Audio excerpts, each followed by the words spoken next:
Kanvas itu terbentang nyaris tanpa celah. Di sudut sebuah ruangan yang disiapkan dengan cinta, warna-warna pastel berpadu lembut di dinding, menciptakan ketenangan yang seolah bisa disentuh. Kirana berdiri di sana, tangannya yang satu mengelus perutnya yang membuncit penuh, sementara tangan lainnya merapikan tumpukan kain bedong yang baru saja selesai ia setrika. Wangi khas bayi, perpaduan antara deterjen lembut dan lotion, sudah menguar di udara, seolah sang penghuni kecil itu sudah tak sabar untuk datang. Ia tersenyum, senyum tulus yang mencapai matanya, saat merasakan sebuah tendangan pelan dari dalam. Sebuah sapaan dari dunia lain yang terhubung langsung dengan jiwanya. Semua sudah siap. Boks bayi kayu berwarna gading berdiri kokoh di sudut. Sprei bergambar awan-awan kecil telah terpasang rapi. Di atasnya, tergantung sebuah mainan putar buatan tangannya sendiri, dengan boneka-boneka flanel berbentuk bulan dan bintang yang dijahitnya selama berbulan-bulan. Setiap jahitan adalah doa, setiap simpul benang adalah harapan. Ia ingin segalanya menjadi sempurna untuk anak pertamanya, buah cintanya dengan Rangga. Rangga, memikirkan nama itu saja sudah cukup untuk membuat sudut bibir Kirana terangkat. Suaminya adalah pelengkap kanvas itu. Sapuan kuas terakhir yang memberikan kehidupan pada lukisan mereka. Pria itu karismatik, hangat, dan selalu tahu cara membuatnya tertawa, bahkan di hari-hari terberat kehamilannya. Ketika mual pagi menyiksanya, Rangga akan membuatkannya teh jahe hangat tanpa diminta. Ketika punggungnya terasa mau patah, tangan Rangga akan dengan sabar memijatnya hingga ia terlelap. Dan setiap malam, tanpa pernah absen, Rangga akan menempelkan telinganya di perut Kirana, berbisik tentang harinya, tentang mimpi-mimpinya untuk anak mereka.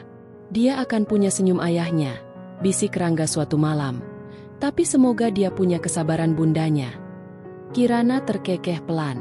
Kalau dia punya sifat ayahnya yang keras kepala, kita dalam masalah besar. Mereka akan tertawa bersama, membangun istana impian mereka di udara, di dalam rumah kecil mereka yang penuh cinta. Bagi dunia luar, mereka adalah pasangan yang paling membuat iri. Serasi, mapan, dan akan segera dikaruniai seorang anak. Kanvas yang sempurna. Namun, Kirana tahu, jika dilihat dari jarak yang sangat dekat, ada sebuah goresan tipis di atas kanvas itu. Goresan yang seringkali ia coba abaikan. Ia coba haluskan dengan cat pemakluman dan pengertian. Goresan itu bernama keluarga besar Rangga. Rangga adalah putra satu-satunya, bungsu dari 3 bersaudara. Posisi itu menempatkannya di sebuah tahta tak terlihat dalam keluarganya, sekaligus menjeratnya dengan rantai harapan dan tuntutan yang tak pernah putus. Dan sang ratu dalam kerajaan itu adalah ibunya. Keinginan ibu Rangga adalah sabda. Pendapatnya adalah hukum. Seringkali, rencana yang telah Kirana dan Rangga susun berdua bisa buyar seketika hanya karena satu panggilan telepon dari sang ibu. Makan malam romantis mereka bisa batal karena tiba-tiba ada acara arisan keluarga yang wajib dihadiri. Liburan akhir pekan mereka bisa ditunda karena sepupu jauh Rangga membutuhkan bantuan untuk pindahan rumah. Kirana selalu mencoba mengerti. Ia dibesarkan dengan ajaran untuk menghormati orang tua.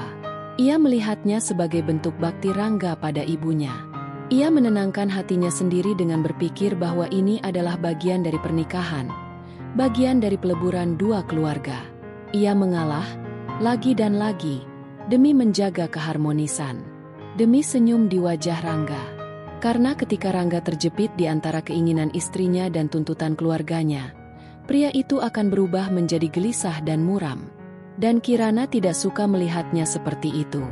Ketegangan itu mulai terasa lebih tajam saat usia kehamilannya memasuki trimester akhir. Acara liburan tahunan keluarga besar Rangga ke puncak kembali menjadi topik hangat. Acara itu, bagi keluarga Rangga, adalah sebuah tradisi yang lebih sakral dari hari raya. Semua anggota keluarga, dari yang paling tua hingga yang baru lahir, wajib datang. Tidak ada alasan. Kita tidak akan pergi, sayang, kata Rangga suatu sore, sambil mengompres pergelangan kaki Kirana yang bengkak dengan air es. Aku sudah bilang pada ibu, kondisi kamu adalah prioritas utama. Tidak ada yang lebih penting dari kamu dan bayi kita. Kata-kata itu adalah musik di telinga Kirana. Ia memandang suaminya dengan penuh rasa syukur. Rangga benar-benar mengerti. Rangga memprioritaskannya. Goresan di kanvas itu seolah memudar. Namun, ketenangan itu hanya bertahan beberapa hari. Ponsel Rangga mulai berdering lebih sering dari biasanya. Setiap kali nama, ibu, muncul di layar, Kirana bisa melihat perubahan di wajah suaminya. Bahunya akan sedikit menegang, senyumnya akan sedikit memudar. Ia akan berjalan menjauh, berbicara dengan suara yang pelan dan hati-hati. "Bukan begitu, Bu. Ini bukan soal tidak mau, tapi kondisinya tidak memungkinkan." Sunyi sejenak. Kirana hanya bisa mendengar dengungan samar dari seberang telepon. "Bukan manja, Bu. Kirana memang sudah dekat sekali dengan HPL. Dokter juga menyarankan untuk tidak bepergian jauh."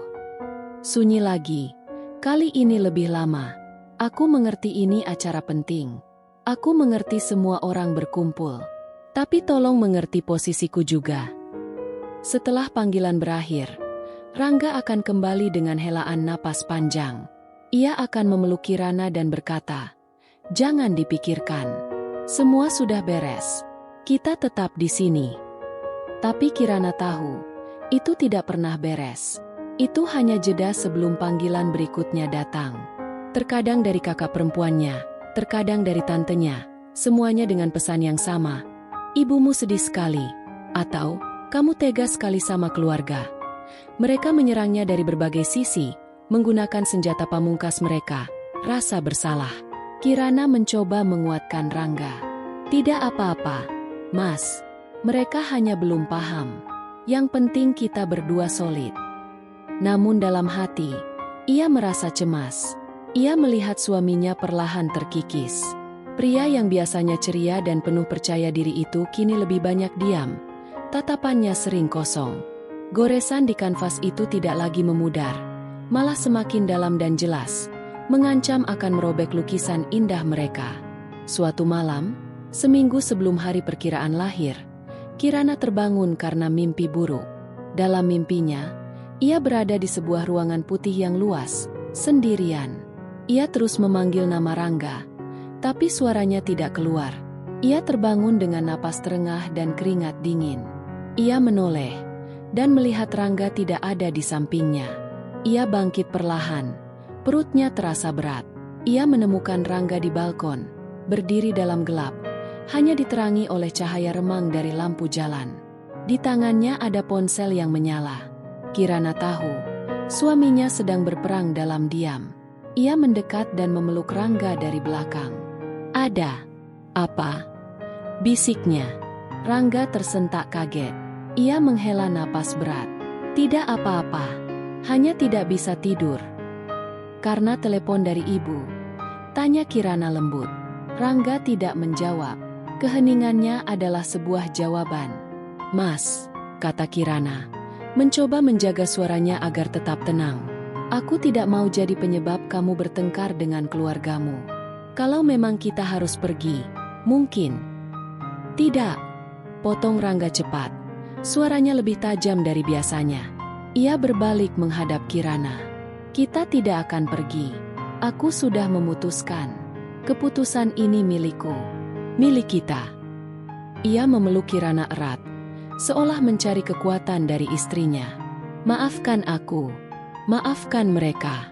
Setelah bayi kita lahir, semua akan mengerti. Semua akan baik-baik saja." Kirana membenamkan wajahnya di dada Rangga, menghirup aroma tubuh suaminya yang familiar. Ia ingin sekali mempercayai kata-kata itu. Ia ingin sekali percaya bahwa kanvas mereka akan kembali utuh. Malam itu, ketika ia sedang memasukkan beberapa potong baju bayi terakhir ke dalam tas rumah sakit yang sudah disiapkannya sejak sebulan lalu, sebuah sensasi aneh menjalar di perut bagian bawahnya. Sebuah kram yang berbeda dari biasanya. Bukan seperti kram perut biasa, melainkan sebuah gelombang yang datang perlahan, mengencang di puncaknya, lalu mereda. Kirana berhenti bergerak, menahan napas. Beberapa menit kemudian, sensasi itu datang lagi. Teratur. Ini dia. Waktu yang telah ia nantikan selama 9 bulan. Ia berjalan keluar dari kamar dengan langkah pelan. Jantungnya berdebar kencang. Ia melihat Rangga sedang duduk di sofa, memijat pelipisnya dengan wajah kusut. Pertarungan di telepon tadi siang sepertinya benar-benar menguras tenaganya. Rangga, panggilnya dengan suara bergetar, berusaha menahan senyum bahagia yang bercampur dengan rasa gugup. Rangga mengangkat wajahnya, menatapnya dengan tatapan lelah. "Kenapa, sayang? Ada yang sakit?" Kirana mengangguk pelan. Matanya mulai berkaca-kaca karena luapan emosi. Aku rasa sudah mulai." Seketika, semua kelelahan di wajah Rangga sirna, digantikan oleh ekspresi terkejut, panik, dan secercah kebahagiaan yang murni. Ia melompat dari sofa dan menghampiri Kirana. "Benarkah? Kamu serius? Sekarang?" Kirana mengangguk lagi, tawa kecil yang gugup lolos dari bibirnya. "Sekarang." Pada saat itu, di tengah penantian mereka yang mendebarkan, Kirana lupa pada goresan di kanvas mereka. Ia hanya melihat suaminya, calon ayah dari anaknya, menatapnya dengan cinta yang meluap. Ia pikir, badai telah berlalu. Ia pikir, mereka telah menang. Ia tidak tahu, badai yang sesungguhnya baru saja akan dimulai. Retakan itu dimulai dari satu garis rambut yang nyaris tak terlihat, lalu menjalar dengan cepat ke segala arah, membelah kanvas menjadi dua. Dalam 1 jam berikutnya, dunia Kirana yang tadinya penuh warna harapan, perlahan memudar menjadi abu-abu. Kontraksi yang tadinya terasa seperti gelombang lembut kini berubah menjadi ombak besar yang menghantam tubuhnya tanpa ampun. Ia tidak bisa lagi berdiri tegak. Setiap kali gelombang itu datang, ia akan mencengkeram apapun yang ada di dekatnya.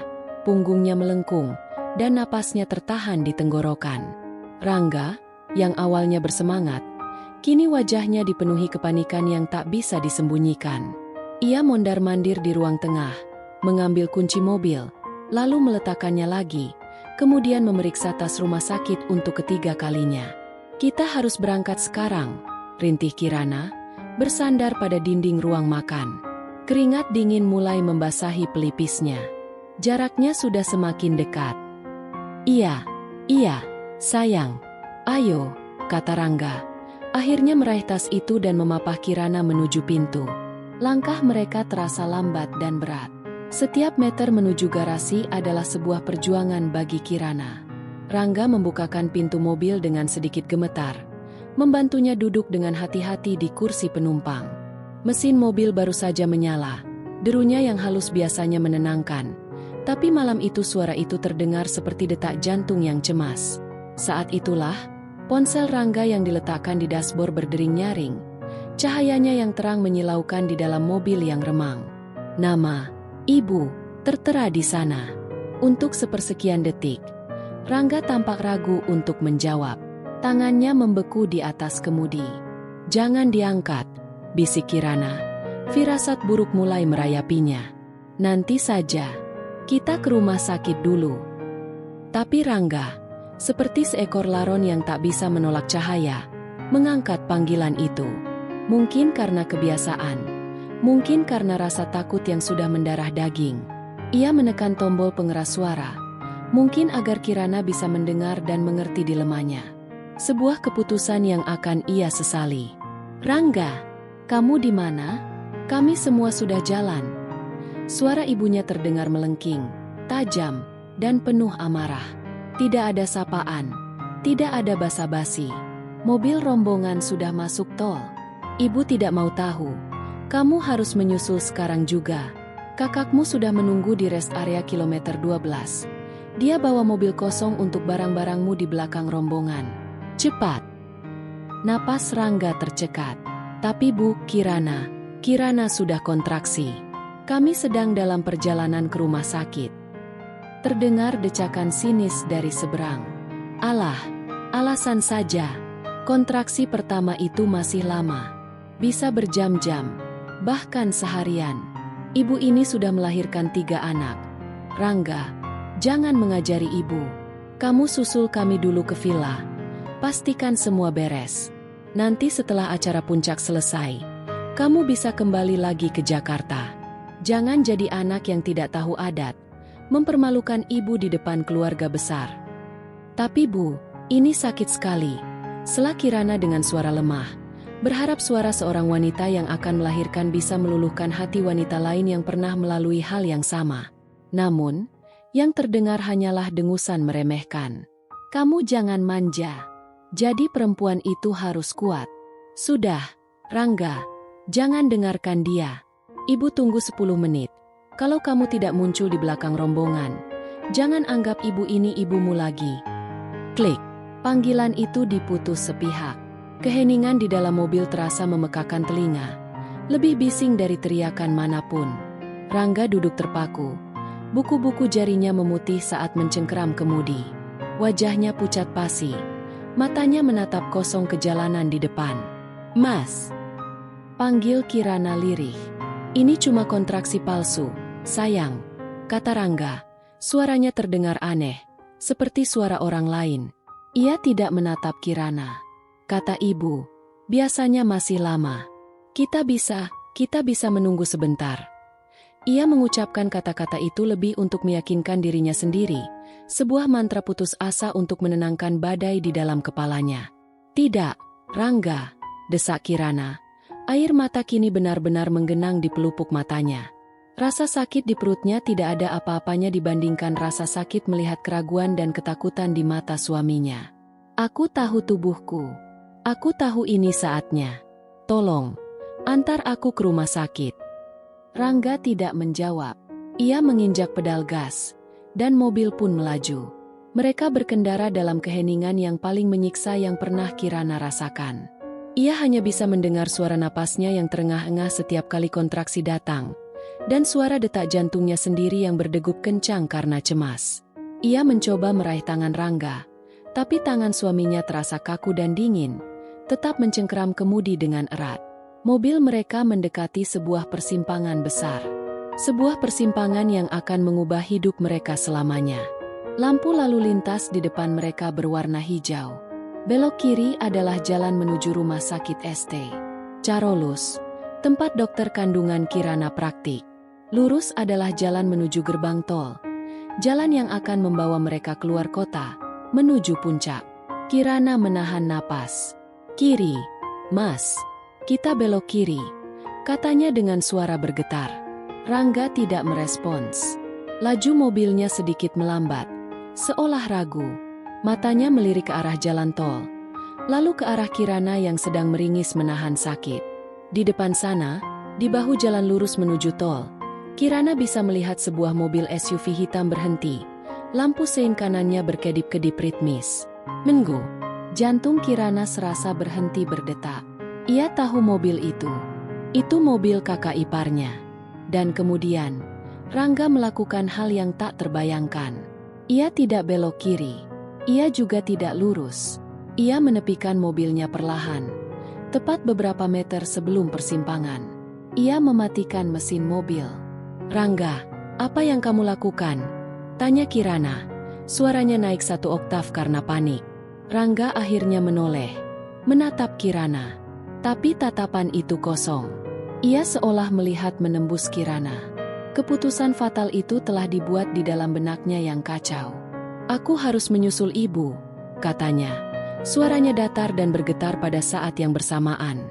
Ini acara penting keluarga. Aku tidak bisa mengecewakan mereka semua.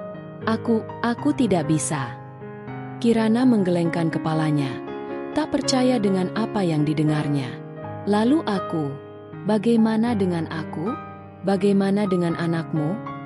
Suaranya pecah menjadi isak tangis. Dan kemudian, Rangga tertawa. Itu bukan tawa bahagia. Bukan tawa lucu. Itu adalah tawa paling mengerikan yang pernah Kirana dengar.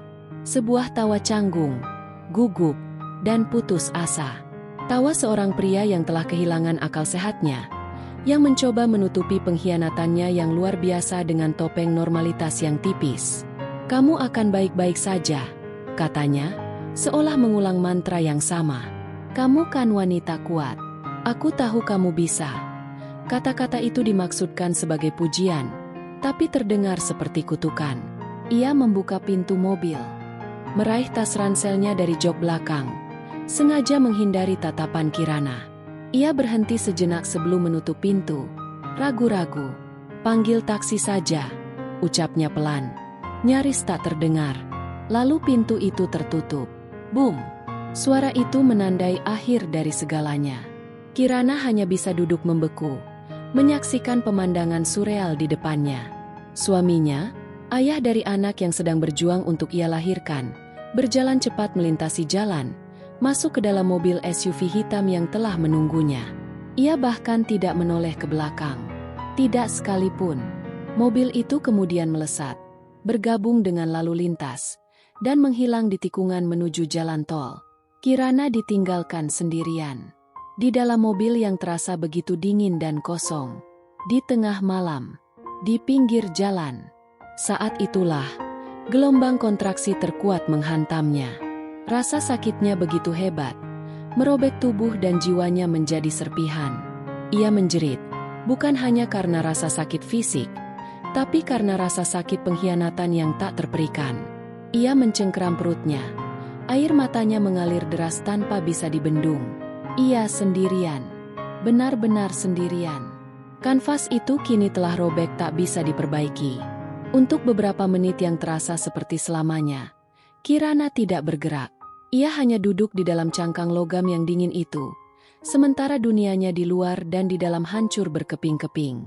Suara tawa canggung Rangga dan kalimat terakhirnya, "Panggil taksi saja," berputar tanpa henti di kepalanya seperti kaset rusak, setiap putaran menggores luka yang lebih dalam di jiwanya.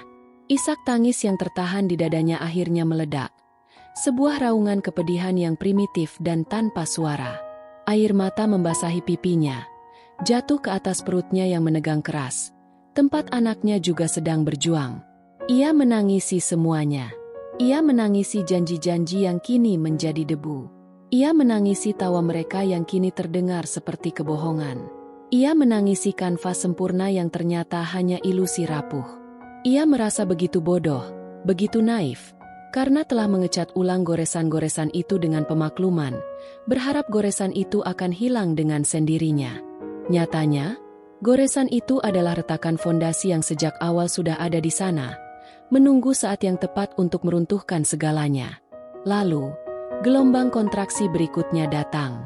Kali ini, rasa sakitnya begitu menusuk, begitu dahsyat, seolah berusaha merobek tubuhnya dari dalam.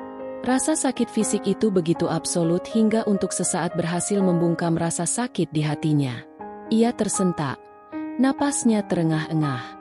Di puncak rasa sakit itu, sebuah kesadaran yang jernih menembus kabut keputusasaannya. Ia tidak sendirian.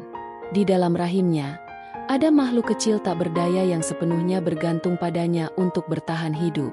Anaknya, anak yang suaminya tinggalkan di pinggir jalan.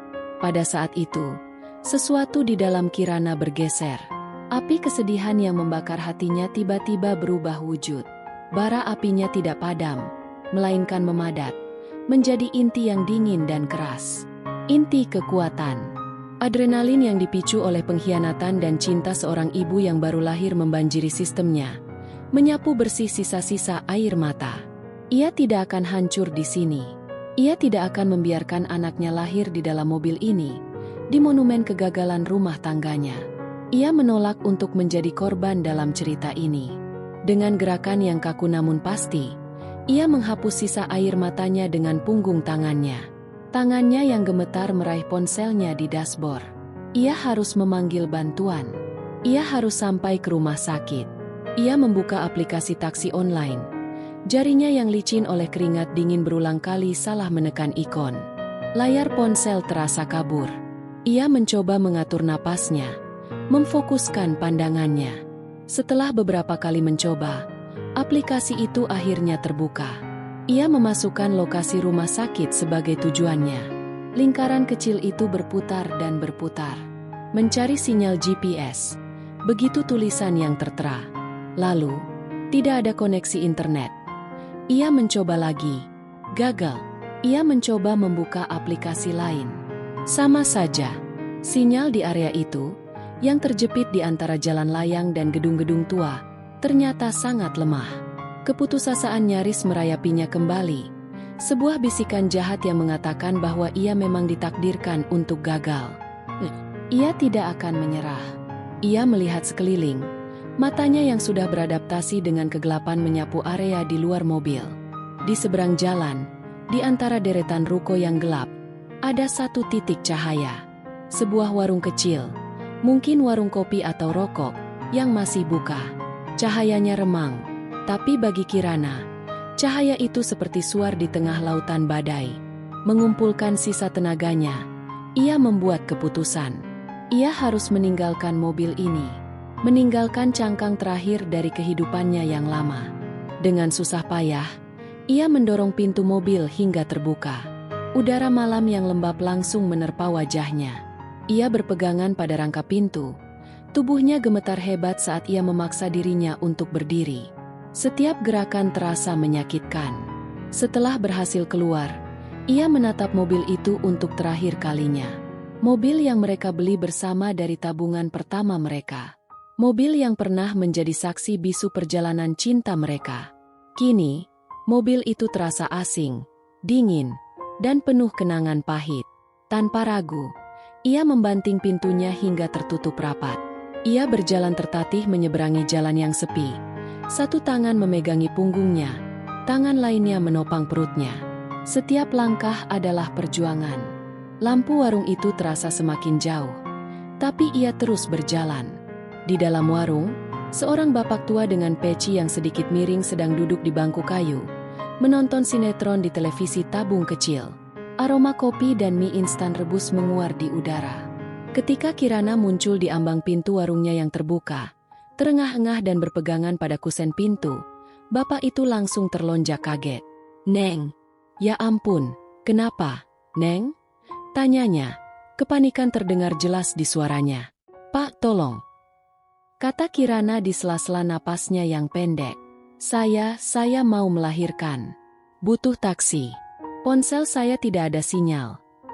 Tanpa banyak tanya lagi, bapak tua itu, yang Kirana kemudian tahu bernama Pak Budi, langsung beraksi. "Duduk dulu, Neng, duduk sini," katanya sambil menuntun Kirana ke satu-satunya kursi plastik yang ada di warungnya. Ia masuk ke dalam, lalu kembali dengan segelas air hangat. "Minum dulu, biar tenang." Kebaikan sederhana dari orang yang sama sekali tidak ia kenal terasa seperti pelukan hangat di tengah malam yang dingin. Sementara Kirana mencoba mengatur napasnya, Pak Budi mengeluarkan ponsel tuanya dari saku kemeja. Ia harus menekan tombolnya beberapa kali sebelum layar ponsel itu menyala. "Halo, Asep? Ini Budi. Bisa tolong ke warung saya sekarang? Ada yang butuh tumpangan darurat ke rumah sakit Carolus. Iya, mau melahirkan. Kasihan ini sendirian. Cepat ya, Sep. Penting sekali." Pak Budi menutup teleponnya dan menatap Kirana dengan tatapan iba. "Sabar ya, Neng. Taksinya sebentar lagi datang." "Suaminya mana, Neng?" Pertanyaan itu menusuknya. Tapi Kirana hanya menggeleng pelan. Ia tidak punya tenaga untuk menjelaskan, dan ia juga tidak mau. Pak Budi sepertinya mengerti. Ia tidak bertanya lebih jauh, hanya duduk di dekatnya. Dalam diam, seolah menawarkan kehadirannya sebagai penjaga.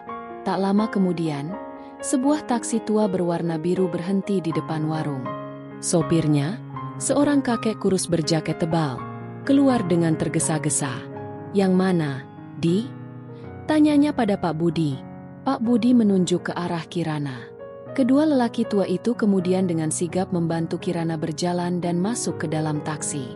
Saat Kirana sudah duduk di jok belakang, ia menoleh pada Pak Budi. "Terima kasih banyak, Pak.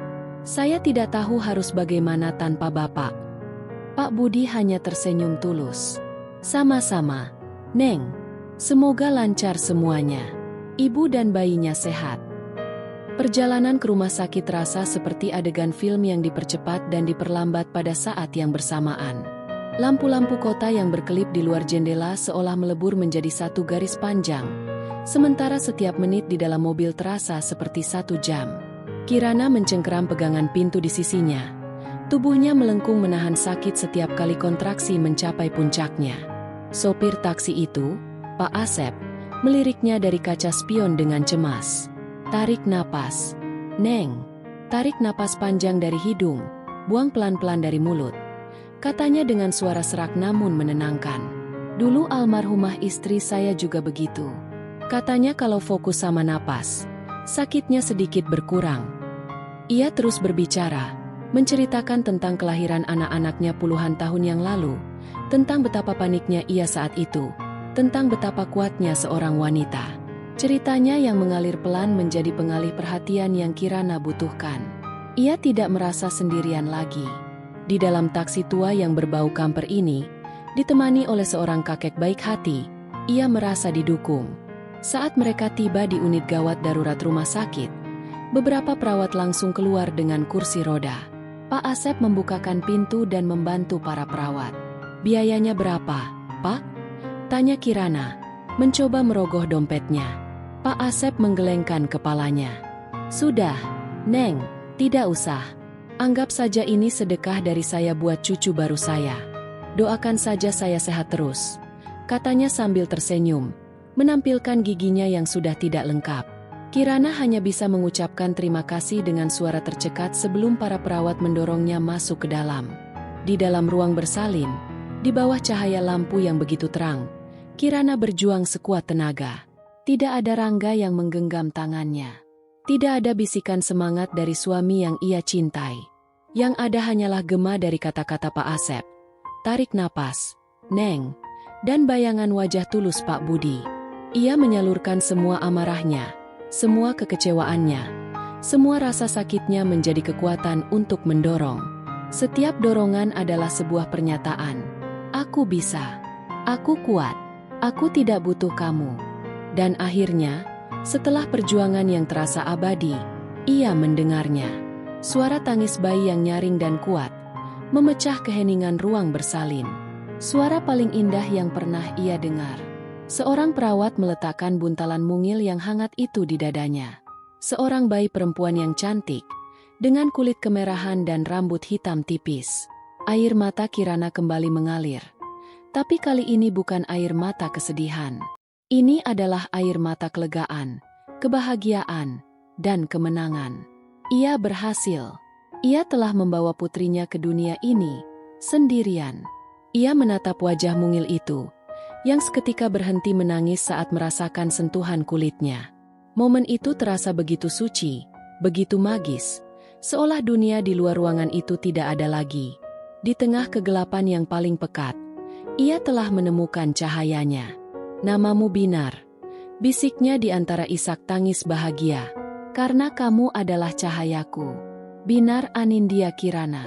Cahaya sempurna milik Kirana. Ia memeluk putrinya erat. Perjuangannya belum selesai. Ia tahu itu. Babak baru dalam hidupnya baru saja dimulai. Tapi malam itu, di bawah cahaya lampu rumah sakit, ia tahu satu hal dengan pasti. Ia dan Binarnya akan baik-baik saja. 3 jam kemudian, dunia Kirana telah menyusut menjadi seukuran kamar perawatan privat yang sunyi. Bau antiseptik yang tajam bercampur dengan wangi lembut bedak bayi. Di luar jendela, langit Jakarta mulai menunjukkan sapuan warna fajar yang pucat. Namun di dalam ruangan itu, waktu seolah berhenti. Satu-satunya sumber cahaya adalah lampu kecil di samping tempat tidur, yang cahayanya jatuh lembut ke atas wajah mungil yang tertidur pulas di dalam boks bayi di sisinya. Binar, putrinya. Kirana tidak bisa berhenti menatapnya. Ia mengamati setiap detail kecil, bulu mata yang tipis dan lentik, hidung mungil yang bergerak-gerak lucu saat bernapas, bibir kecil yang sesekali mengecap dalam tidurnya. Setiap tarikan napas putrinya adalah musik bagi jiwanya. Rasa lelah yang luar biasa setelah persalinan tidak terasa. Yang ada hanyalah euforia yang aneh dan tenang. Sebuah perasaan cinta yang begitu besar dan dahsyat hingga nyaris terasa sakit. Cinta yang protektif. Cinta yang tanpa syarat. Ini adalah dunianya sekarang. Dunianya yang baru. Yang ia bangun sendiri dari reruntuhan dunianya yang lama. Di dalam gelembung kedamaian ini, kenangan tentang Rangga, tentang persimpangan jalan, tentang tawa yang mengerikan itu, terasa seperti adegan dari film yang ditontonnya bertahun-tahun yang lalu. Jauh dan tidak nyata. Ia merasa telah hidup 100 tahun dalam satu malam. Wanita yang menangis di dalam mobil itu terasa seperti orang asing baginya. Kedamaian itu pecah ketika ponselnya, yang diletakkannya di atas meja nakas, mulai bergetar. Getarannya terdengar kasar dan mengganggu di dalam ruangan yang hening. Seperti penyusup yang tidak diundang. Kirana menoleh perlahan. Layar ponsel itu menyala, menampilkan sebuah nama yang seketika membuatnya mual.